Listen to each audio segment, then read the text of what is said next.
You guys should go. This is a really good movie, and I don't say that because I like entrepreneurs, because hopefully at this point in the semester of class you realize I don't really like entrepreneurs at all. So today we're going to talk about urban entrepreneurship. What is urban entrepreneurship? Sometimes people think that's social do-gooder entrepreneurship. Sometimes that is capitalistic solution for urban problems. Sometimes it's all or none of the above. The two women that you see on the screen in front of you, Stacy Matlin represents the company CART. CART was actually started here when Stacy was a student. She's going to tell you about what CART does, which involves taking people out of food deserts to where they can buy food in a reasonable and fashionable way. And we also have Veronica Scott here, who started a very cool company called the Empowerment Plan. I think we have a video that talks a little bit about what Veronica's company does, Paul. Hang on. See, I promised it was an MV. I really believe that people can tackle far more than they think they can. My name is Veronica Scott. I'm 24 years old, and I'm the CEO and founder of the Empowerment Plan here in Detroit. I think women have a really difficult time understanding how valuable they are. The idea of self-worth is very important to me because I grew up a kid of addicts, and we were kind of set up for failure. We were set up in a hole that we had to climb our way out of. I ended up getting a great scholarship to go to college, and a class ended up changing my entire life. The class assignment was designed something to fill actual needs. I did my research at homeless shelters. So the first product I created was the coat. The coat looks like a regular jacket during the day, but when you open it up, you can actually slide your feet in all the way up to your knees and Velcro it closed again to make a sleeping bag. I was talking to the homeless population in that area and getting feedback and making prototype after prototype. When I was on prototype number 7, a woman came out of the shelter that I was in and she was yelling at me. She was full on screaming. And she said, "We don't need coats. Coats are pointless, we need jobs." And really, she was completely right. Because a coat is just a Band-Aid for a systemic issue. And what really would have the impact is hiring the population that would need them in the first place. We hire only individuals from homeless shelters, and then we train them in everything from sewing and manufacturing to employment, as well as tech and whatever they need to become more independent and to be proud of their accomplishments and be proud of themselves. I'm happy to be working for a cause. It's no greater joy than me coming to work knowing that I can make this coat and help somebody that was in my position. So I take great pride in what I do. I really do. You know, actually, I sat at my dinner table with my son last night and I cried because I was like, you know, last year we were just in a shelter and now this year we're in a home. I was the only person that could create this opportunity for myself. And that's all we're trying to do, is give them the power to take control of the life that they want to lead. No matter what you've gone through, you still can do a lot with what you have.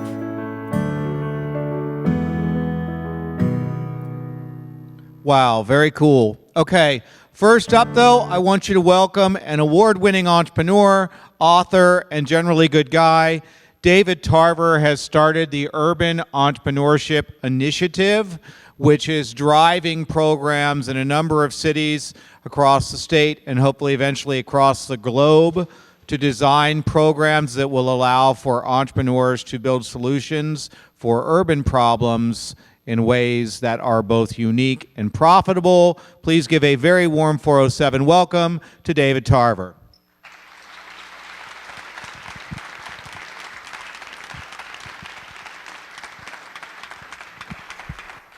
Well, good morning. How you guys doing today? This is great. Wow, there's a few more students that are in my urban entrepreneurship class. It's good to see you today. I'm going to go quickly because we have some great current urban entrepreneurs back here that I know you want to hear from, but I also want to set the stage and tell you a little bit about what this urban entrepreneurship thing is about. And I want to start by just telling you how I've come to this field of urban entrepreneurship. It may be coming from an unexpected course. I think I'm a lot like you. When I was a kid growing up in Flint, I had this burning desire to be an entrepreneur. I wanted to start a manufacturing company, an electronics manufacturing company. I wanted to be my thing. And so I worked hard at doing that. And I was a perennial participant and sometime winner in the Flint Science Fair.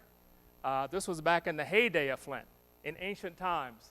This is a picture from 1971, front page of the Flint Journal. I came here as an undergraduate in the College of Engineering. I had hair. We wore flowered shirts. You look so much cooler in that photo. You know. Oh, yeah, okay.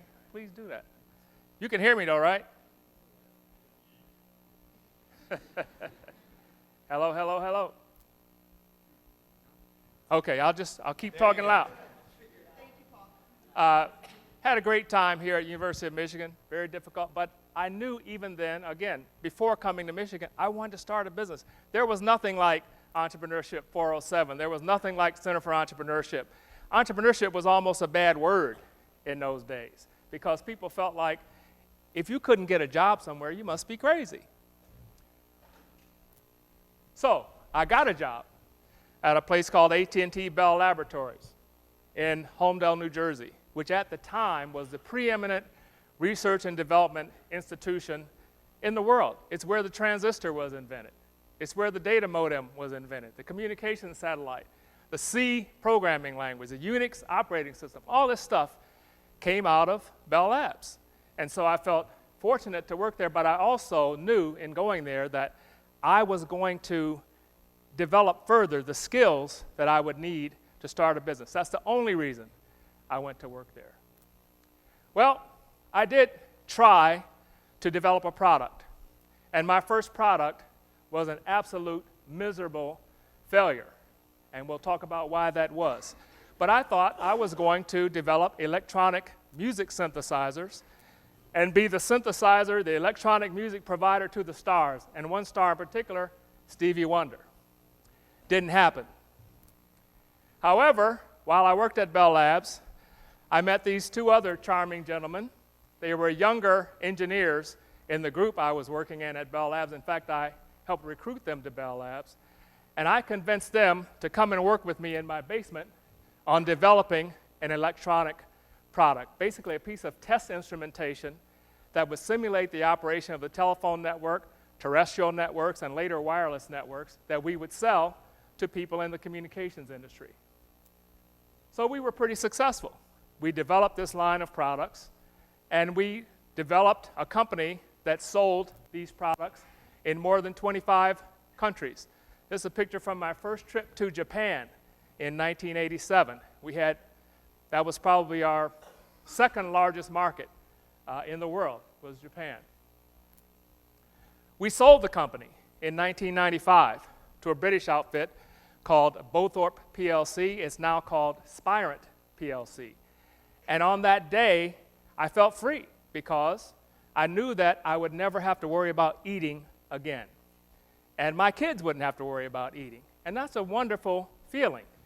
So you could say, well, what does all this have to do with urban entrepreneurship? This sounds like just a standard tech entrepreneurship tale. Well, the way it dovetailed with urban entrepreneurship is I came back to Michigan. I did all my business activity in New Jersey, but I moved back to Michigan in 2007. And this is what I saw. I saw a city, Detroit, and a city, Flint, the city I'm from, utterly devastated. And it made me think, why the heck is this? You know, I came from this environment where we had the best of everything. We had great technology, we had great resources, we had great smart people, but all of that intellect and all those resources were not being applied to the problems in our cities. So I said, hey, I think that's someplace I can contribute. And I thought that one of the reasons why these problems persist in our cities, and by the way, we're not just talking about Flint and Detroit, we're talking about cities across the country and even around the world. One of the reasons these problems persist is that you have to have an awareness of what the problems are. You also have to have motivation to solve a particular problem, and you have to have the capability to solve it. And oftentimes, these three factors don't exist in the same person or even on the same team, and it's certainly lacking as far as doing things to improve the quality of life in cities. So, we started this Urban Entrepreneurship Initiative in 2014. We had some help from CFE. I remember sitting in the Mujo with Tom talking about. Tom is so awesome. Okay. Okay, he is. And so there's a little video behind us, but I'm not going to show that. How many of you are coming to the discussion section later? If you come there, we're going to have a much richer discussion of this whole thing. So, what I found was missing awareness of the problems, motivation to solve them, capability, resources. What we're trying to get to for these urban communities. And really, again, you could apply this to entrepreneurship in general, but in this case, we want solutions that have an urban focus, that solve an important problem with a novel solution, that are tech-enabled so that we can do things that we couldn't do before, that are scalable so we can apply these solutions around the world, and that are sustainable, and meaning that financially these things work, and we don't have to worry about going and grubbing for resources. So, you're familiar with this urban entrepreneur, not exactly a small, poor outfit, right? Who knows who this is? Dan Gilbert, Quicken Loans, Rebuilding Detroit. Who knows who this guy is? Travis Kalanick, Uber, right? Small company. But here's a couple you probably haven't heard of. This is a fellow, Ralph Clark, who was at our Urban Entrepreneurship Symposium last year. Ralph runs a company called ShotSpotter. And ShotSpotter has a technology where they put sensors throughout a city. And when a gun is fired, they can dispatch the police to that site immediately. They're in 90 cities around the world. Urban entrepreneur. Or we have a person here, Anya Babbitt. She is in Detroit running a company called Split. Now, Anya was also a participant in the Urban Entrepreneurship Symposium last year.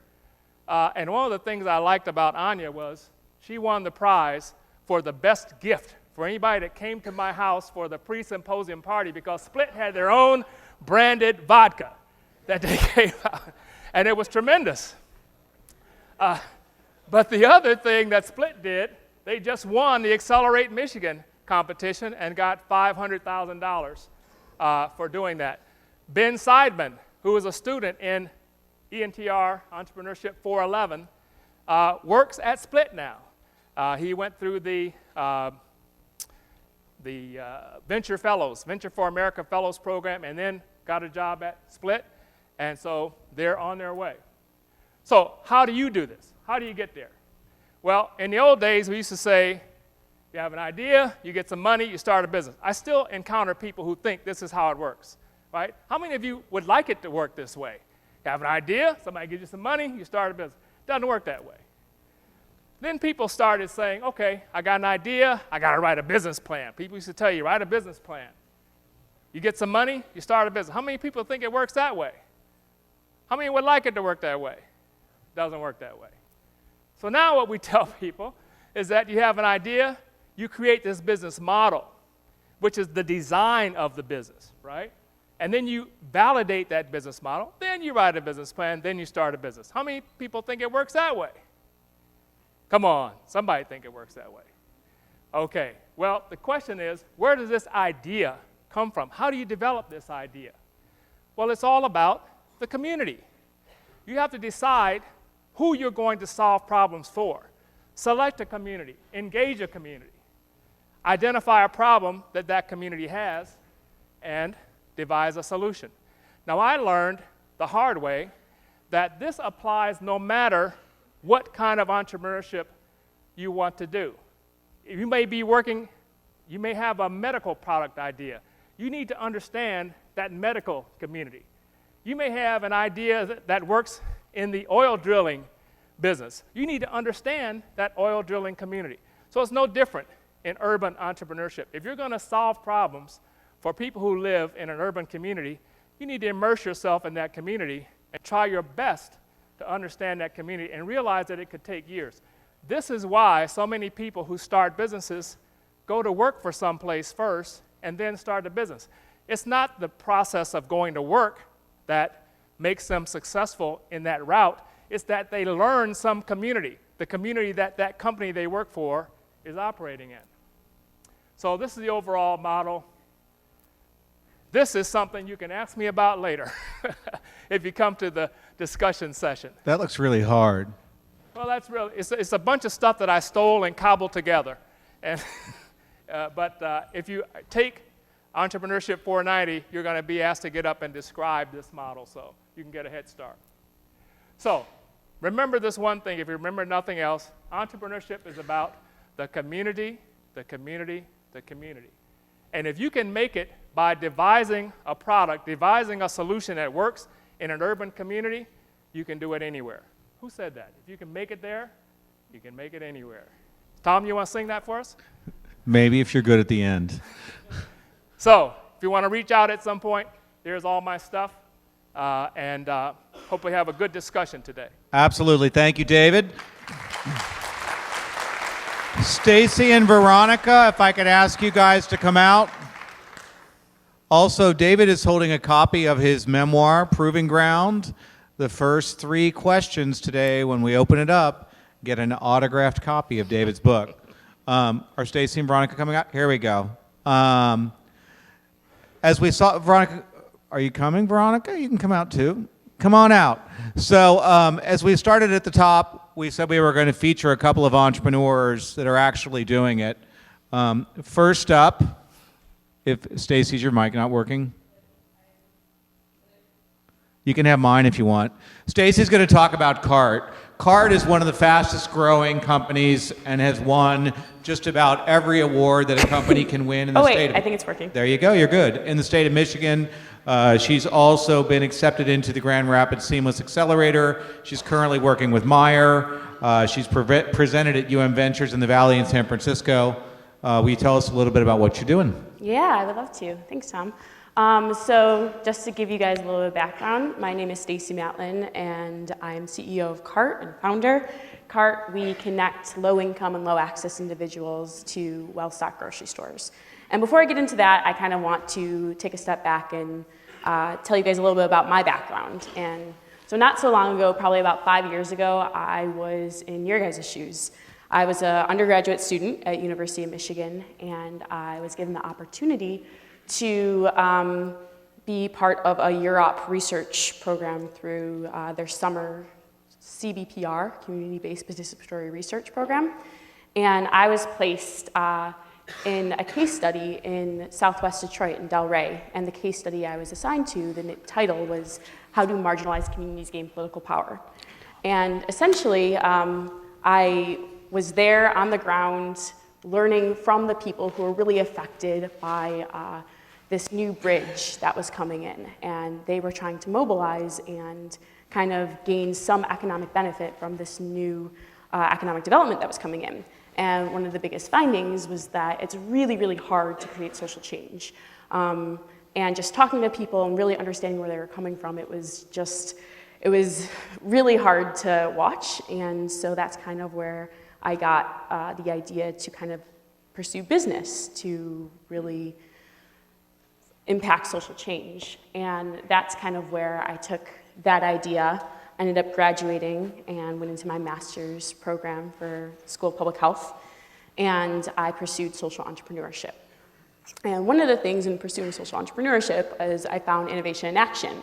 And that is a program through the School of Public Health. It's a competition, and essentially it tasks you to think of a public health problem and then come up with an innovative solution for that problem. And so there are 4 of us who came together really interested in the issue of food access. And so through the process, the first thing you do is for months, you just learn about the problem. So we talked to people from nonprofits, academia, for-profit, anyone we could speak to, we tried to learn more about the issue of food access. And we found that transportation was just a really common barrier. So we took that finding and we kind of racked our brains around, well, okay, what can we do around this? And we started thinking, well, Uber and Lyft, ride-sharing companies, they've revolutionized mobility, but unfortunately, they haven't really reached people who arguably could use it most, low-income individuals. And then there's grocery stores that had these loyalty programs, like gas rewards. But what about people who don't have cars to utilize those gas rewards points? So we kind of combined those ideas and used ride sharing as a platform for grocery stores to use to get people into their stores. So essentially, grocery stores pay for part of the ride. In return, they get access to a new customer base who typically doesn't have access to these well-stocked grocery stores.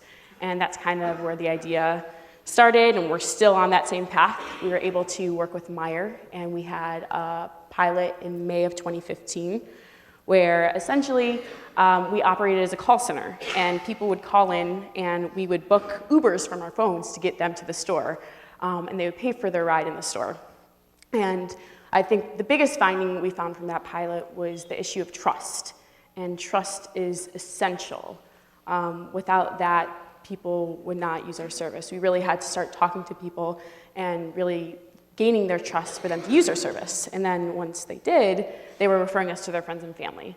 But it took a while to build that trust, and a month of the pilot was not a long enough time to do that. So fast forward, kind of still took that idea, did some business competitions, was still a student, and in May 2016, I graduated, and I had the opportunity to had a fellowship through the Center for Social Impact that allowed me to work on CART full-time post-graduation. I also was a part of TechArb, which I think you guys will be hearing about in a couple of weeks, that gave me the platform to really continue with CART. And so this summer, we were able to do even more interviews, really understanding what the technology needs were of our target population. And one of the most interesting things we found is that access to a smartphone wasn't the biggest issue.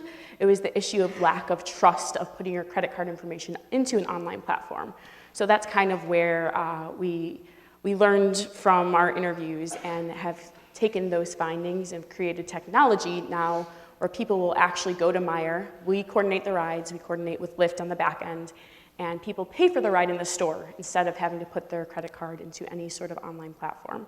So we have this. We've been working with Meijer and Seamless, as Tom mentioned, at the Grand Rapids Base Accelerator, and we, in the next month, will be slowly piloting with our community ambassadors, who are people on the ground who suffer from this issue, and will be referring their friends and family to us, or friends and family to use our service. And in addition, they will be part of a greater community coalition that will help advise our business and technology decisions. And so we have that. We are planning to have a full-on launch in January of 2017, and are really looking forward to continuing this social enterprise and really increasing access to healthy food. Awesome. Thank you very much. Veronica, will you tell us about the empowerment plan? That give us a little bit more background as far as the video. That's one of the most compelling things I've seen. So no one's sitting. No one wants to sit there. Everybody's pretty far away. So Sometimes they leave like a chair for me in case I get tired. I'm getting older. Yeah, we thought you were going to sit up yeah. here. So hi, my name is Veronica Scott. You saw the video a few minutes ago about the work that I started in college. It was all a class project while going to college for creative studies and studying product design. And I don't know how many of you guys are familiar with it, but I figure since we're here, a lot of you guys are doing that as well. But I went to art and design school. I have no business background. I have no business experience prior to starting Empowerment Plan. And frankly, I didn't even know how to sew prior to starting Empowerment Plan either, which is a great thing to have, especially when you're about to set up a sewing manufacturing production facility in Detroit. The lack of sewing knowledge is great. So when I started Empowerment Plan, it was all based on this class project that said, look, we want you guys to design to fill actual needs. Like, this is really cute. You guys have been designing really like sexy looking toasters for the last 6 months, but we want you to focus on real needs in the community. And frankly, you're in Detroit. Like, you're in Detroit, you've spent most of your time here. There's a laundry list of things you can at least try to talk to people outside of your dorm room. And for me, my family's from Detroit. I've grown up my entire life there, in and around Detroit and Metro Detroit, so it was something I was really comfortable with.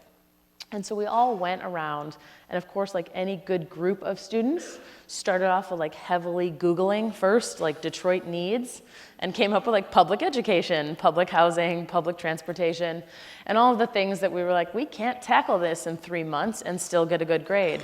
So we went through and actually left the school for 3 minutes and started to talk to individuals on the streets, because we weren't really sure how research was done at that point. So we talked to other people, and most of them, and this is consistent now even years later, that we talk to individuals that see someone every day on their way to work. They see someone every day on their way to school. They're out there in the worst weather imaginable, and they're asking for money, and they want to know, is me giving $1 going to make an impact? Is it going to help? Or me giving change, does that actually help anybody?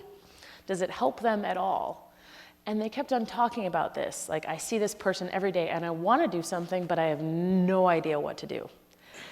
And so, of course, we went back as a group of about 10 students in this initial class, went back and Googled homeless shelters Detroit, and just showed up at the very first one that came up in the search engine. And we were, again, like I said, very, very good at research, and showed up there with all of our design research crap. So we had a bag of like sticky notes and Sharpies and disposable cameras and very horribly written questionnaires that were like, tell me about your day-to-day life. How could a product improve your day-to-day life? It was very, very basic.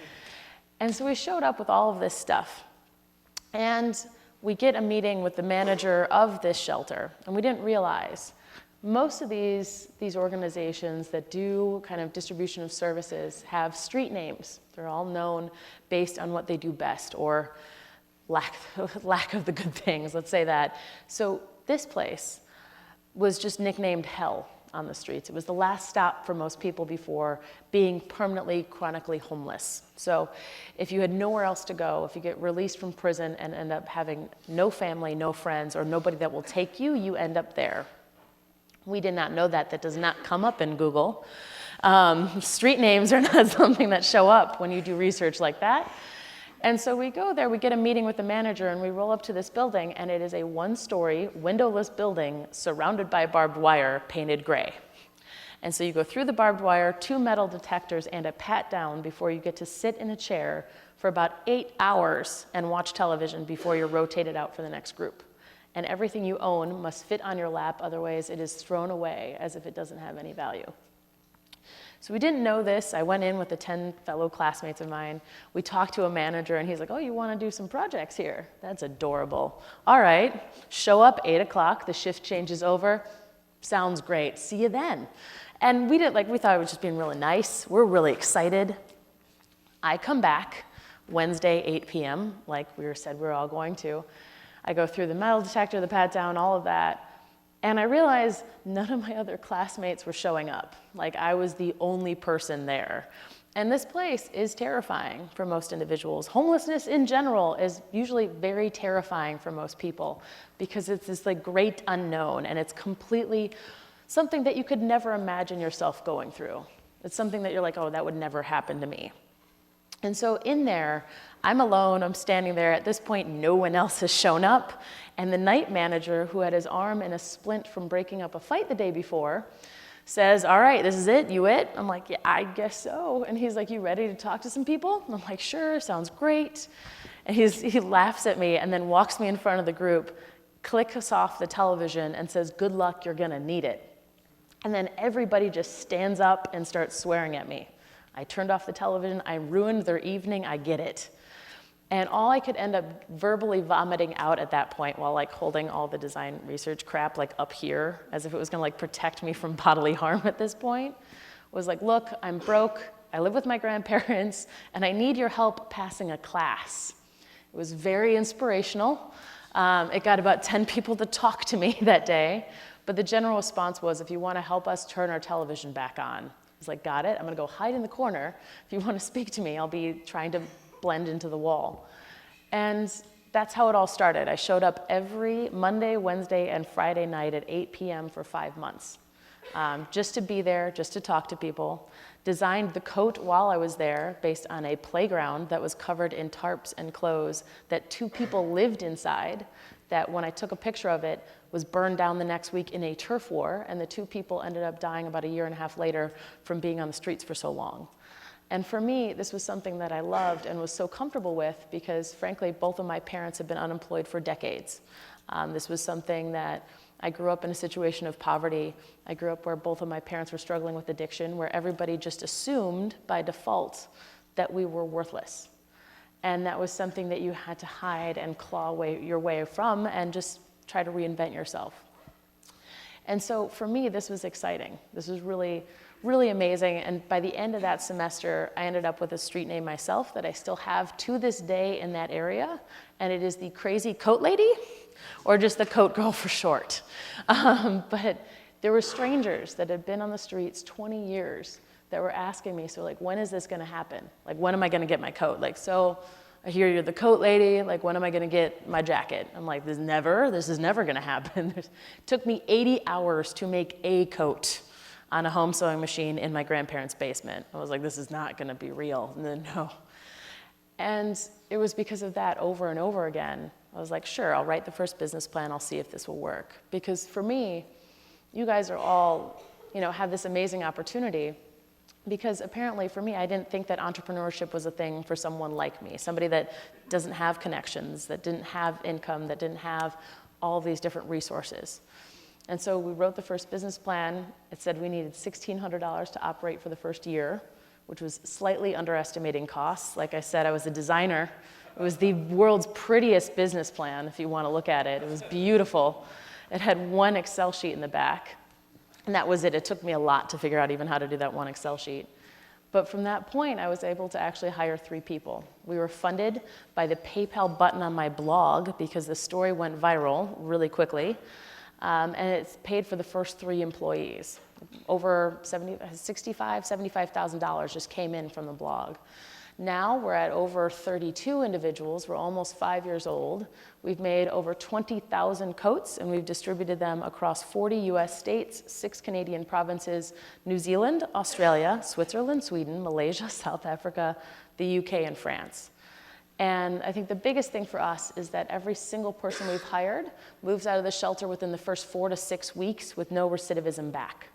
That is our biggest thing that we are the most proud of, is because every one person we hire has on average 2.6 kids. So that 30 people becomes a lot more when you think about their children. And so for us, moving forward, we're actually looking at hiring 600 people over the next 3 to 5 years. That means 1,500 kids and families are no longer growing up in the shelter and will hopefully never have to experience that again. So thank you guys. Wow.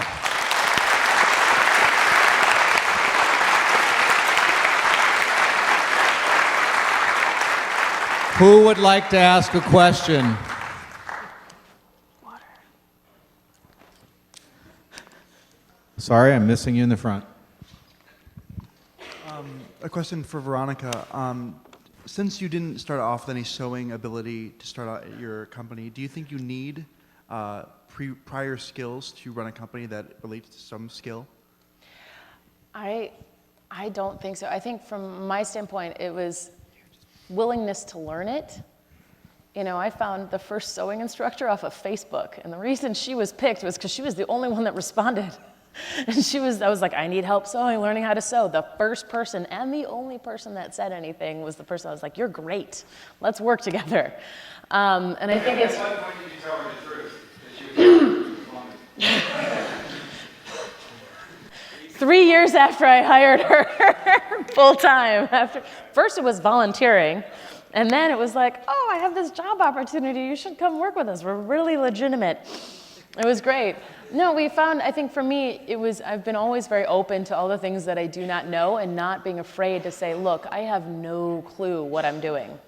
And I think what the important part was in the beginning wasn't that I knew how to sew or not, was that the first 3 people I actually hired were individuals from the shelter, and they owned the idea of the company and its success just as much as I did.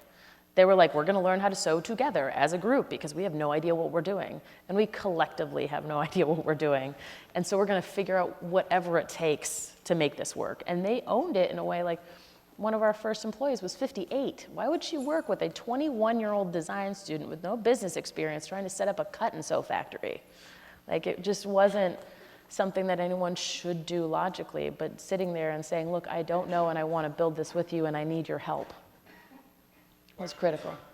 So for like all of you, what was the more of a driving force? Was it like kind of the allure of entrepreneurship, or was it more of just like, hey, I want to help people and this is the best asset to do that from? So Tell him to buy the book, David. yeah.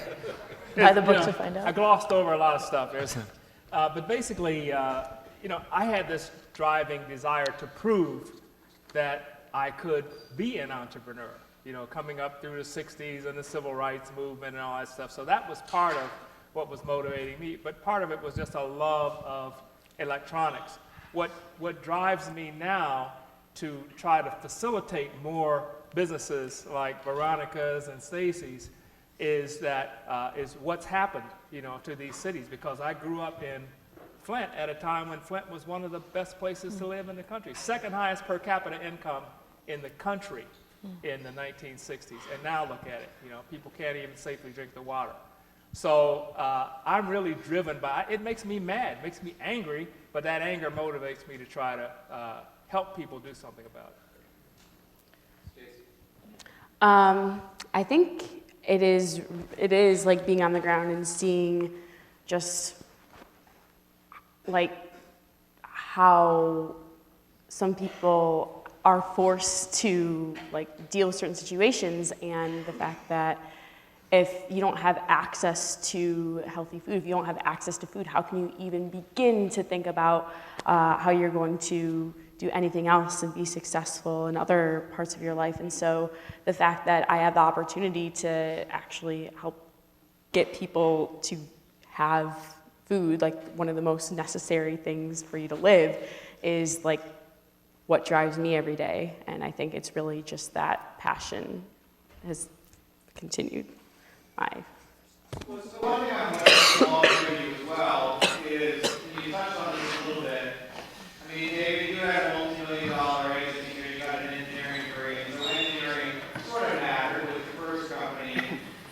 Veronica, you had no idea what you were doing, just other than, making awesomely beautiful business plans. You had to learn it all. I mean, Stacey, what should these guys be studying? Like you're going backwards, and you see where you are now. What courses or experiences really matter or really shape your path, and share with me if you could turn back time? That's a good question.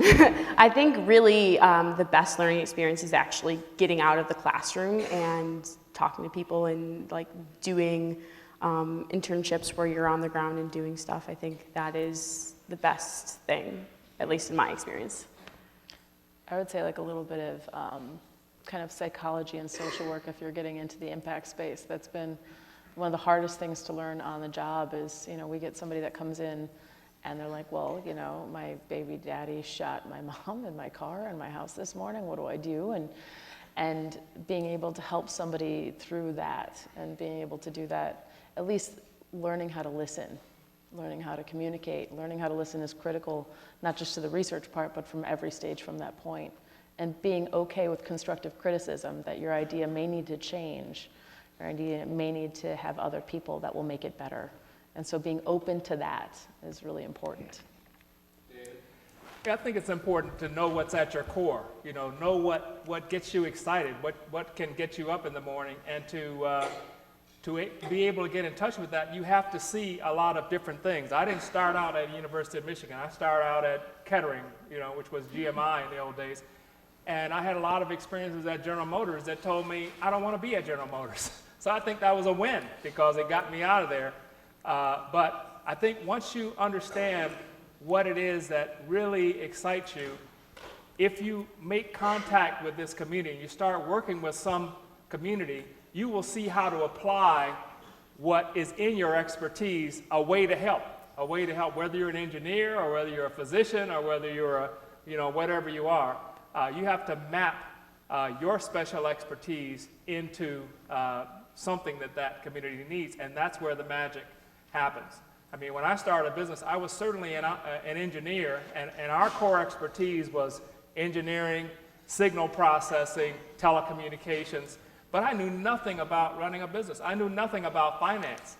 My first trip to try to get some money from a bank, I drove up to the drive-up window in my Volkswagen Scirocco with my prototype on the passenger seat and said, I'd like to get a loan. That's how sophisticated I was about finance. So as Veronica says, you learn what you need to learn. The thing that drives you is that passion toward what you want to accomplish, and it's very transactional. You will learn what you need to learn to get things done, but you got to have some core idea and some core expertise to drive you in that direction. Thank you all for coming to speak. So basically, when dealing with social impact and social entrepreneurship, how do you emotionally connect with other people and convince them that your idea is worth it? Like basically, how do you convince entire communities to incite change?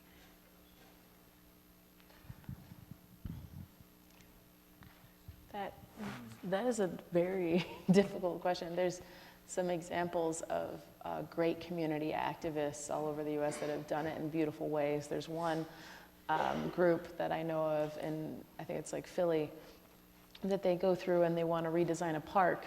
So they will actually bring out cake and candy and have kids in the entire community and the whole community come together as like a block party and actually use cake to redesign the park, and they will make it actually into reality from that point.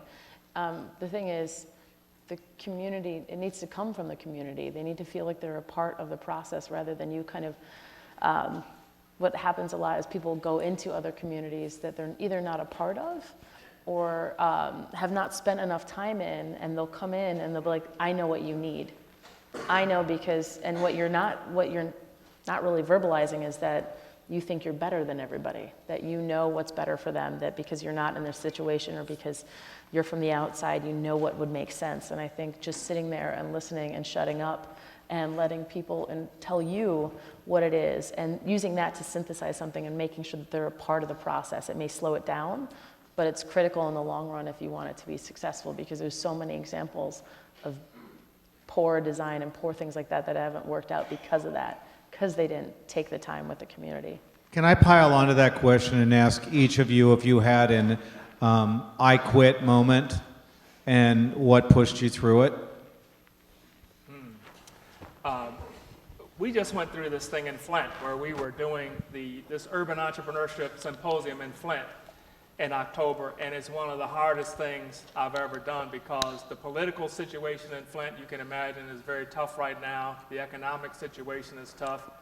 And so there were many moments, first of all, I wasn't going to quit. If we had 2 people in the room, we were going to have this symposium. So I did have moments where I was in despair, but the main thing that got me through that in terms of this exercise this fall in Flint, we went around. How many of you know about the 1,000 Pitches campaign? Know what that's about? Well, we did something in Flint called Give Us What You Got. And it's kind of like a takeoff from the 1,000 Pitches campaign. We wanted to go to people in Flint, and our first thought was to have them describe some problem that they were seeing. And after we had a little advice and a little discussion about that, we said, maybe that's not a good idea. So we went to people and we said, we want to understand if you have some business idea or you have some suggestion for improving the community, or if you just want to gripe about something. We put all 3 things together. And we went to a number of places. We went to a couple of the colleges. We went downtown. We went to a church or 2. But the place where we got the most fascinating input was the MTA station. And there were people just transiting, trying to get to their jobs. These people were a lot of street people, passing through this MTA station. One guy threatened me, with bodily injury just walking in. But the thing that fascinated me was none of these people had a complaint. They all had an idea. They wanted to do something. They said, here's my business idea, or here's what I think we need to do to help this community. And you would think in a community that's going through this whole lead water thing that you would hear nothing but complaints, and complaints specifically about the water. Not a single complaint at that MTA station about anything. It was constructive. And so I think, to your point, people want to do things. People want to be empowered. So it's not a matter of telling them how to do it or telling them what to do. It's a matter of kind of somehow immersing yourself, getting familiar with that community, being accepted in that community. It takes time, it takes work. But if you can do that, you can then be the engine that helps them do what they really want to do. And that's where you get really turned on. What about you guys? I mean, you started it as a class project, and obviously at some point it takes you 80 hours to make one post, people are threatening you, or you're standing in the parking lot of Myers, freezing your ass off, trying to decide everybody has fun in the Uber. I mean, what was the moment? I can think, there was a couple of specific moments, never that I would quit, but almost right before I even started. There's been many times, like especially in the first year, zero on the bank account. It's like we're going to run it until we actually have to stop. But it was the decision to actually do this full time, to take something from a class project to making it into a business when you have no idea what a business is like. That's terrifying. And for me, I didn't feel like I was the right person to be doing this. I was the absolute wrong person. I went to design school. This is not the right CEO of a company. And so when it was 6 months before I graduated college, and my grandparents and my family and professors were like, so what jobs are you applying for? Like, how are you gonna go make money and then move out of your grandparents' house? Like, when are you gonna do this? And I had to make the decision whether to either stop Empowerment Plan, what I had been moonlighting during class doing, and already had 3 employees, whether to stop Empowerment Plan and pick it up years later after I've gone and worked for other companies. Somebody had the idea of maybe somebody acquiring our company, which was hysterical because we were a utility closet with 3 people inside of it, making 20 coats an entire year. No one wanted to acquire that, or fully committing to do it full time. And that was the hardest decision in the beginning that I had to make, was mine, is this what I'm gonna do? Am I gonna give up job security? Am I gonna disappoint most of my family, even though they think this is nice? They don't think it's real. And at the same time, I went and got a design degree. I thought I was gonna go work in New York. I thought I was gonna go work for a design firm. I had gotten job offers. And to say no to all of that, and what if it doesn't work out? And for me, it was that. What if it doesn't work out? And it was facing that, if I do everything, if I dump everything into this and it epically fails, I was like, I will still be broke. I will still be living with my grandparents. So technically, nothing too bad will happen. And I was like, worst case scenario, I'll be okay. And that was what got me through the decision, was that, all right, if it doesn't pan out, then I'll go work for another company. But it was very, very difficult because that was almost stopping before we started. Stacey, unfortunately, the last word is yours. We're wrapping out. Yeah. So tell us what verifying and then take us out of something hopeful, please. Yeah, very similarly, I have a specific memory 2 weeks post-graduation of sobbing on the phone to one of my advisors, like, I can't do this. I have no experience. I'm not qualified to do this. Like, I don't know what I'm doing. I'm by myself. And I think the fact I had no social support, no nothing, it just blew my mind that I couldn't do it. And then after talking to her, I realized it did have support. I had advisors. I have a good family and friend network that really helped push me through. Having that is key. I think realizing it's okay to fail is one of the biggest things, of not being a perfectionist, of understanding that I'm not going to be perfect and I have a lot to learn, and to not be afraid to reach out to people for help was another huge thing. I think those big points of making sure that you have friends and family to support you is a huge thing, and knowing that it's okay and you're going to fail, that's okay. Well, you guys win for most inspiring lecture this semester so far. If everyone in here doesn't feel like you can go out and do anything after listening to these 3 today, then clearly you were asleep at the switch. But a big round of applause and a thank you for our guests today. And when you line that up against what's traditionally been done when analog turns into digital in the form of audio, we believe that we've got a different approach that's based more in the fundamental natural way that humans hear. And so we'll talk about that a little bit more, but the technology really addresses all of that. Perfect.